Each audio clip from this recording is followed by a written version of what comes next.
I am Natalie, and I am 55 years old. I have been working at a local bank for 29 years. In fact, I majored in Arabic at university. I have always been interested in foreign languages, and I was particularly captivated by the beautiful sound and unique script of Arabic. After graduating, I found a job where I could make use of my language skills. I worked for a trading company handling overseas transactions, primarily negotiating with companies in the Middle East and preparing documents. However, as I continued working, I started seeking a more stable job.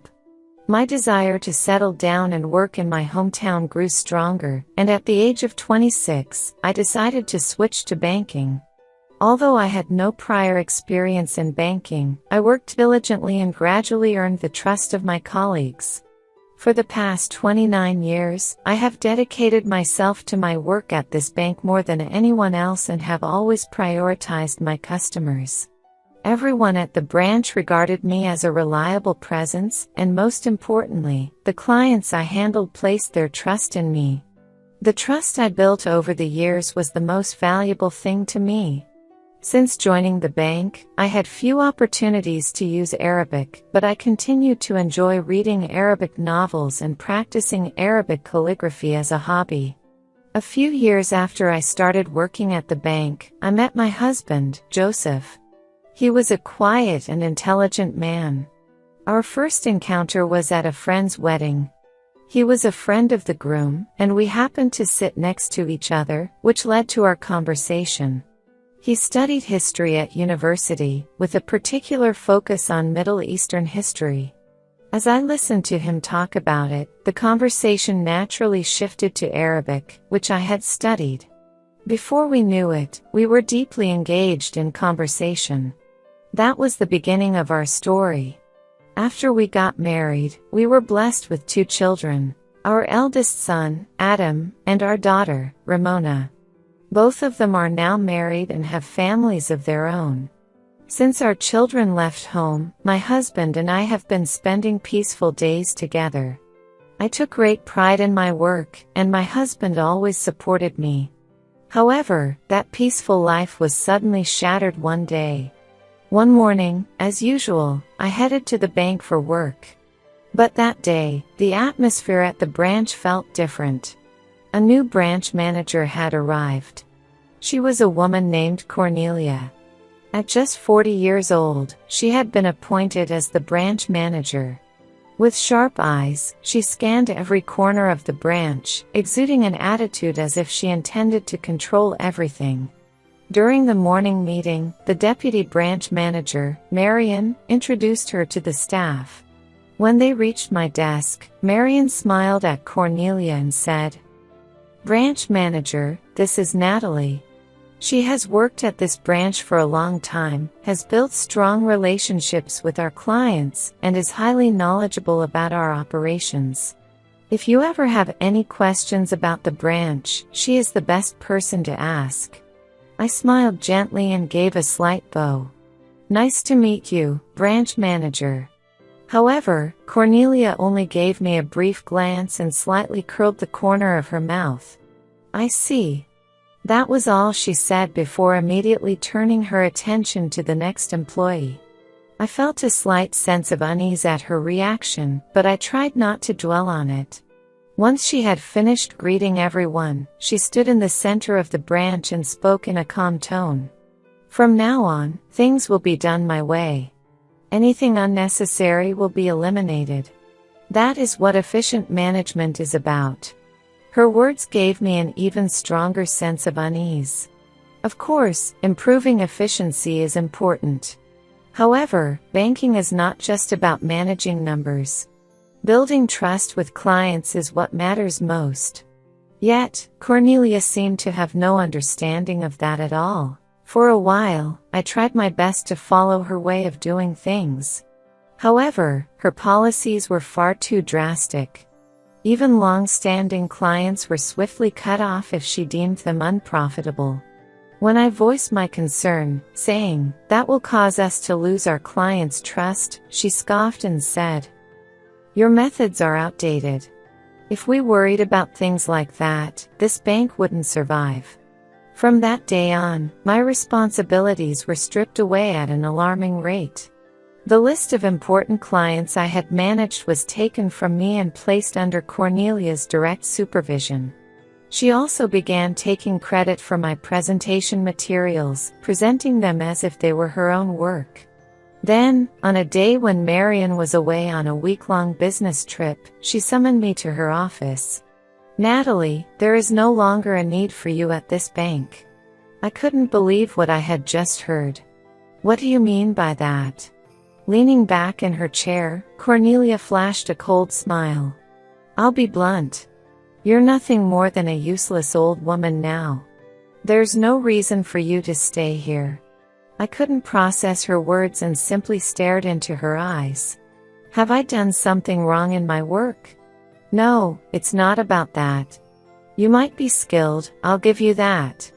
But times have changed. Banking is shifting to digital services, and customer interactions are increasingly moving online. Frankly, people who cling to outdated values are nothing but a burden. I furrowed my brows without thinking. Even with digital advancements, the trust between a bank and its clients remains unchanged. A bank isn't just about numbers, it's built on human relationships, isn't it? Cornelia scoffed. That's exactly why you're outdated, Natalie. With AI and the latest systems, everything can be handled efficiently without ever meeting face to face. We don't need people like you, who go on about the importance of client relationships and sentimental ideals anymore. What she dismissed as outdated was, in reality, something of immeasurable value. I felt my grip tighten. So, you're saying we should ignore what our clients truly want? That's not what I'm saying. I'm simply stating that my approach is more rational. Your way of thinking is old-fashioned and inefficient. And to be frank, with the salary we pay you, we could easily hire 2 younger employees. From a business standpoint, it's only logical to cut costly senior staff and invest in fresh talent. I exhaled slowly. Her reasoning was so short-sighted and shallow. If a bank could function solely on systems, then perhaps employees like me were unnecessary. But what clients truly sought was trust. Ignoring that would eventually lead to Cornelia's downfall. Still, it was clear that arguing here would be pointless. She had already decided to eliminate me. Thank you for your service. I will begin processing your resignation paperwork, so please have your belongings cleared out by tomorrow. She delivered the words with cold finality. Frustration welled up inside me, but I couldn't find the right words to counter her. I simply turned and walked out of the branch manager's office. As I was sorting through my desk, my colleague Rita approached me with some shocking news. The branch manager had been taking credit for the client relationships and achievements I had built over the years, reporting them to headquarters as her own success to secure a promotion. However, as long as I remained here, her lies would be exposed. That was why she needed to get rid of me, to silence me. I felt less anger and more sheer disbelief. Was this really the reward for my years of dedicated service? Still, the thought of leaving quietly was too bitter to accept. For 29 years, I had given everything to this bank.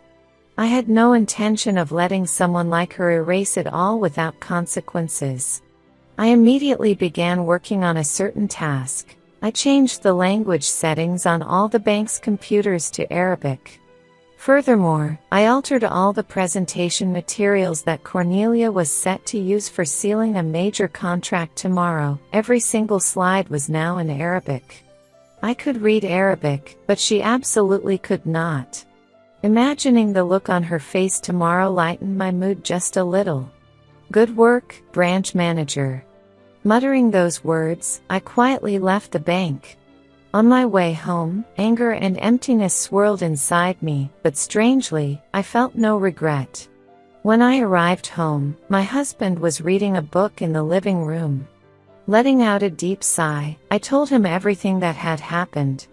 And so, I changed all the language settings on the bank's computers to Arabic and switched all of Cornelia's presentation materials to Arabic as well. For a moment, my husband looked surprised, but then he chuckled. "That's just like you, Natalie. But are you sure you'll be okay? I've already been fired.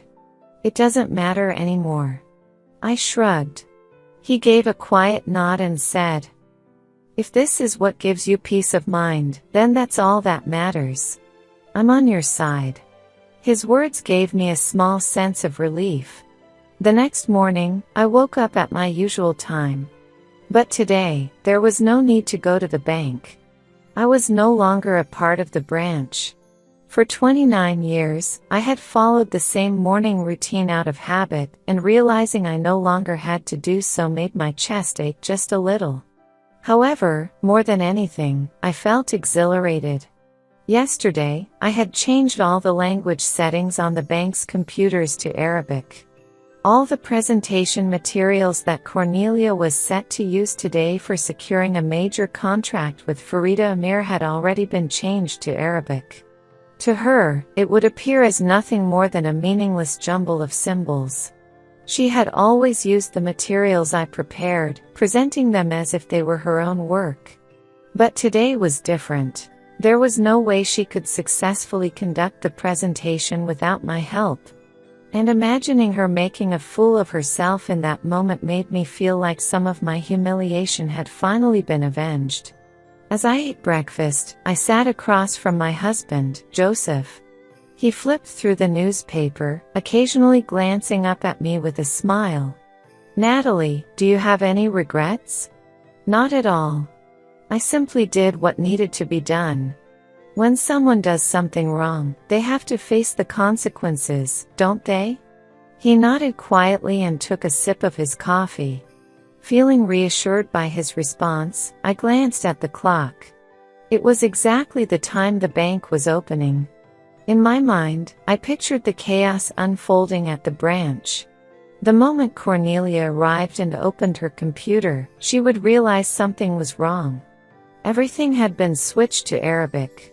The menus, the email software, the banking system screens, every single thing in her view would be filled with characters she couldn't understand. "What is the meaning of this? Get the IT department in here now." Her furious voice would echo through the branch.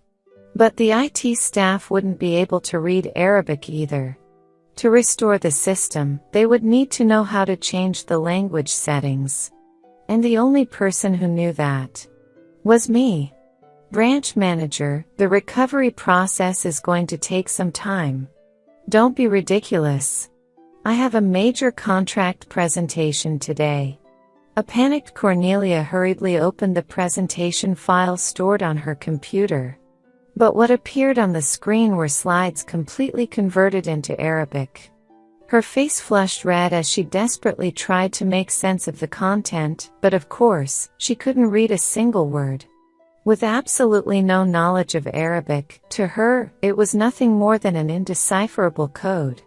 "This is Natalie's doing." I could clearly picture her clenching her fists in frustration.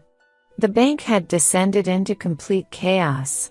Just as I had imagined, things were unfolding exactly as I had expected, and I received a message from Rita confirming it. In the midst of the commotion, flustered employees scrambled to fix the situation, while Cornelia was utterly confused. However, recalling me was not an option. She was the one who had thrown me out in the first place. That night, I received a call from Rita. "Natalie, you really pulled off something incredible." She laughed over the phone. "I do feel bad for causing trouble for you and the others. But I just couldn't let Cornelia get away with it." I responded with a tinge of guilt. "The contract with Mr. Amir was cancelled, just as you predicted." I gasped at her words. He was the president of a prestigious company, and if the deal had gone through, it would have brought massive profits to the bank. I knew it. I muttered under my breath. During the presentation, Cornelia desperately tried to use the Arabic slides, but Mr. Amir saw through it almost immediately. It turns out he actually understands Arabic, so he quickly realized that she hadn't created the materials herself. Rita continued speaking in a calm voice. And then, he told Cornelia, "Please call Natalie." But she responded, "Natalie resigned yesterday." Apparently, Mr. Amir looked absolutely shocked and asked, "Why did she resign?" I decided to be honest with Rita and told her the truth. I couldn't forgive Cornelia for firing me, so I changed all the materials into Arabic as payback. Rita didn't sound surprised at all. I figured as much. But it turns out this wasn't just a simple business deal for Mr. Amir. He specifically wanted you to be involved. The moment Cornelia couldn't properly explain why you had left, he ended the conversation immediately. At the entrance, he left her with one final remark: "I have no intention of signing a contract with a bank that lacks trustworthy personnel." And then, he walked away. There was a brief silence before Rita continued. Losing such a major deal like that. Cornelia's promotion to headquarters might not be happening after all. I nodded over the phone. Now, she had been forced to realize just how valuable I was to the bank. A few days later, the deputy branch manager, Marion, returned from his business trip and called me. I told him everything that had happened in the branch manager's office. On the other end of the line, he let out a deep sigh. "She probably waited until I was away because she knew I valued your work." "I'm sorry, Natalie. I should have been more cautious." "Marion, this isn't your fault. But I can't accept how the branch manager handled things. Did she even think about what would happen to the branch after firing me? It feels like all my years of dedication were trampled on." I spoke calmly. Then, Marion said, "To be honest, the branch is in serious trouble right now. Clients had found out that I was forced out, and many were outraged. Longtime customers who had trusted me were now losing faith in the bank and were beginning to move their deposits elsewhere. This distrust was spreading, and the branch had fallen into complete disarray. Marion had already reported the situation to headquarters, but they had yet to find a solution to fix it. And then, headquarters finally took notice of the crisis and decided to launch an official investigation. Rita was the one who informed me. Well, now the real show begins. I smiled quietly, sipping my tea. "Natalie, things are finally in motion." My husband, Joseph, glanced up from his newspaper. "Yes. I'm looking forward to seeing how the branch manager who called me a useless old woman plans to survive this inspection from headquarters." He let out a small chuckle but spoke gently. "The people at headquarters must have seen the value of your work. There's no need to worry." I nodded. I had done nothing wrong. The only thing happening now was that the branch manager who took my job and forced me out was finally receiving the evaluation she deserved. The next day, the investigation at the bank officially began. Evans, the department head from headquarters, personally arrived for the inspection and confronted Cornelia in her office. Branch manager Cornelia explained this situation to me. Why was such an important contract terminated, and why are so many clients closing their accounts all at once? There was a quiet fury in his voice. Cornelia's expression stiffened as she scrambled to defend herself. "It's all because of Natalie. She's the one who caused chaos in the system and sabotaged the deal." But Evans shot her a piercing glare. "Natalie's fault? Then tell me, why did this branch descend into such disorder the moment she was gone?" Cornelia was at a loss for words. "Moreover, I've already heard about Natalie's performance from headquarters. She was reported to be an exceptionally skilled employee. And yet, you deemed her incompetent and forced her out of the bank, didn't you?" The branch manager's office fell into complete silence. Marian, who had been present in the meeting, also locked eyes with Cornelia. At that moment, her entire skin crumbled. Meanwhile, I received the news at home. Natalie, headquarters has confronted Cornelia with your true performance record. Marian's voice came through the phone. So, my absence has officially been recognized as a problem? It's more than that. The internal audit uncovered proof that Cornelia had been taking credit for your achievements. I was surprised but quickly understood. Cornelia had always used my materials and presented them as if they were her own. There must have been records of that. And what's going to happen to Cornelia? It's not entirely clear yet, but it looks like she'll be removed from the branch. I let out a quiet breath. The next day, familiar faces appeared at my doorstep. Marian and Department Head Evans. Natalie, we owe you an apology. Evans bowed deeply. We've come to realize just how great a loss it was for the bank to lose someone as exceptional as you. I gazed at him in silence. Headquarters would like to formally ask you to return. The branch needs you. Would you consider coming back? I stood at my doorstep, looking at both Evans and Marian as they bowed before me. Evans's voice carried a sincere plea. Going back to that bank. A whirlwind of emotions stirred inside me. The humiliation of being called a useless old woman by Cornelia as I walked away from that place. The humiliation of having the trust I had built over the years trampled in an instant. Yet, the gratitude I felt for the many clients who still believed in me and stood by my side. I let out a slow breath. Then, I spoke to them. Please give me some time to think. Neither Evans nor Marian pressured me for an answer. Of course. We want you to take your time and decide what's best for you.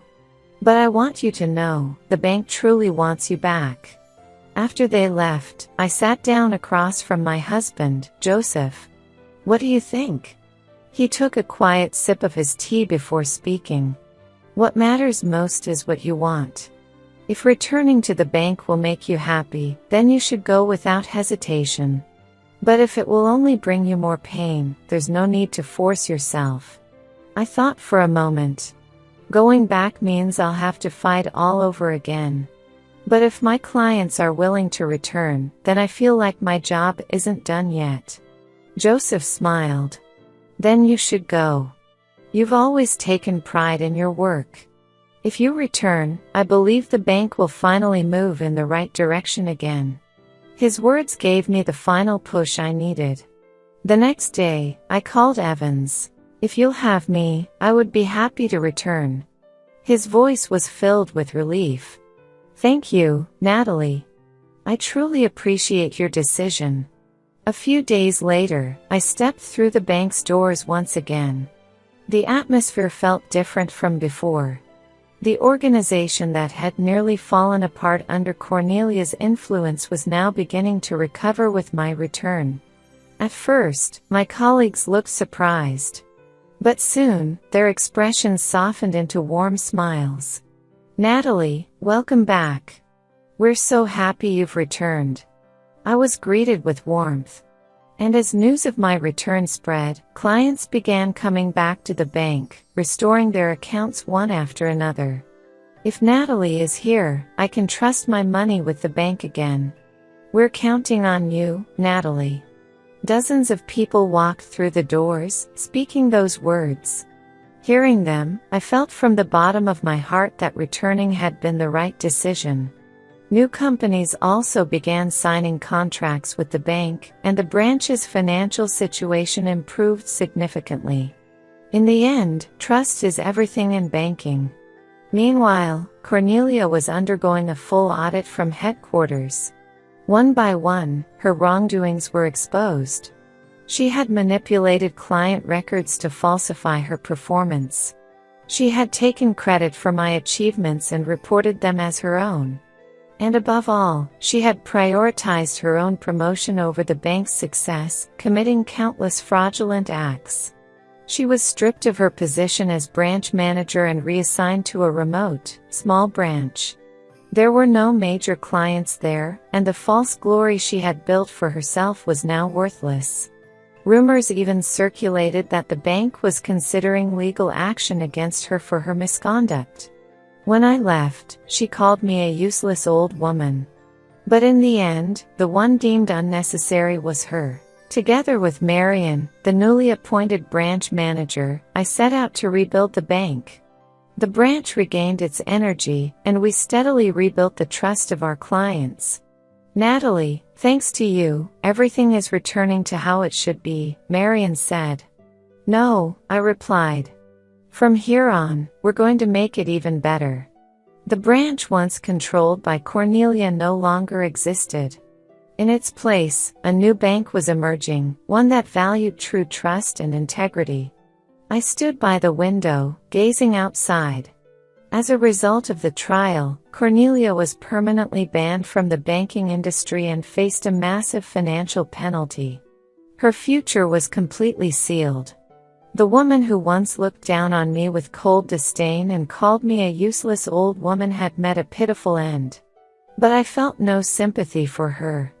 She was simply reaping what she had sown. One day, Department Head Evans visited the branch. "Natalie, well done. Thanks to your return, the branch has fully recovered." I smiled. "It's not just because of me. It's because everyone in this branch worked together." Evans nodded in satisfaction. "Now, there's something official I need to tell you." He handed me a document.